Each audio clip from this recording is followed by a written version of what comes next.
নমস্কার, good afternoon. TNN অরিজিনালে আজকে আপনাদেরকে অনেকদিন পরে আবার স্বাগত জানাচ্ছি। আজকে যেটা আমি বলবো সেটা হচ্ছে আমাদের প্রাচীন ভারতীয় সংস্কৃতি এবং ফাস্টিং বা ইন্টারমিডিয়েট ফাস্টিংয়ের গুরুত্ব। আমরা সনাতনীরা, যারা ভারতবর্ষের সনাতনীরা, আমরা প্রাচীনকাল থেকে নানা রকমের পূজা আশ্রা উপলক্ষে উপবাস করে থাকি। একাদশীর উপবাস, নবরাত্রির উপবাস, এরকম। এই উপবাস কিন্তু আমাদের শরীরকে অনেক হালকা ঝরঝরে করে দেয়, তখন আমরা করি উপবাস। তা আজকে আমার যেটা বক্তব্য সেটা হচ্ছে ইন্টারমিডিয়েট ফাস্টিং ও প্রাচীন ভারতীয় সংস্কৃতি। প্রাচীন ভারতে ঋষিরা এই ইন্টারমিডিয়েট ফাস্টিংয়ের ওপরে অনেক বক্তব্য দিয়ে গেছে। তারা বলেছিলেন যে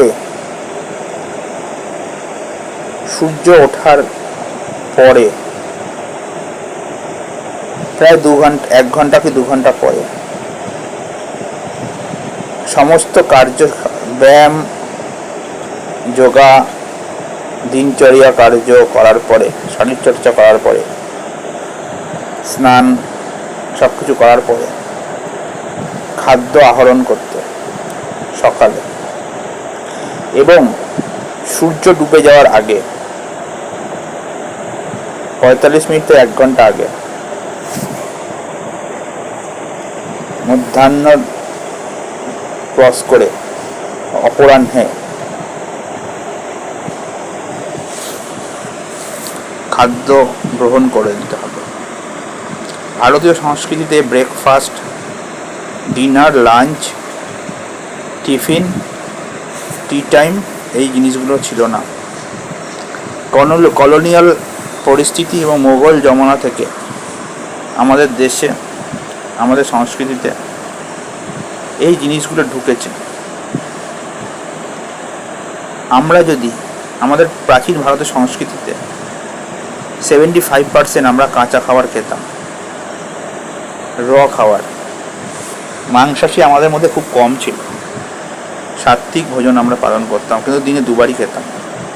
সকালে ভরপেট, আর ডিনারে, মানে সূর্য ডোবার আগে, ওটাই ডিনার, ওতে অল্প সামান্য।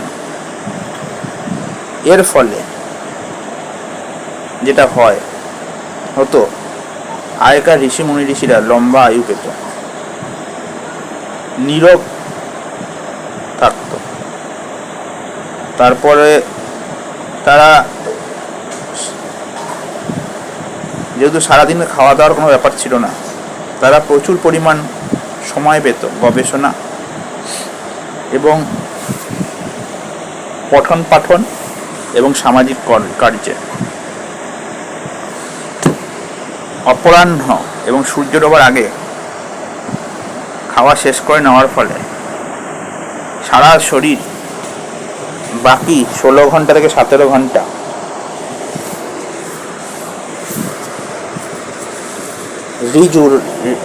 পুনর্নবীকরণ, পুনর্সংশ্লেষকরণ, পুনর্সমাধাকরণ করত, যার ফলে প্রাচীনকালে আপনারা কখনো হৃদরোগ, স্নায়ুরোগ, ক্যান্সার, মস্তিষ্ক বিকার, লকোয়া, এইসব ধরনের কোনো রোগের কথা আপনারা শুনবেন না। ঋষিদের হতো না। তারা ম্যাক্সিমাম 100 বছর, 120 বছর বাঁচত ম্যাক্সিমাম। বৈদিক যুগে রিসার্চে দেখা গেছে যে বৈদিক যুগে বা তার আগে প্রাগৈতিক যুগে প্রাচীনকালে ভারতবর্ষে ঋষিদের আয়ু মিনিমাম 110 থেকে 120 বছর ছিলই। কেউ কেউ 250 বছরও বেঁচেছিল, যেমন তৈলঙ্গ স্বামী, বাবা লোকনাথ ব্রহ্মচারী।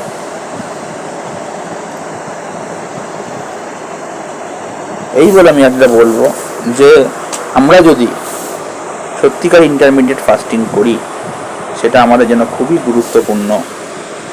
এই বলে আমি আমার বক্তব্যটা শেষ করলাম।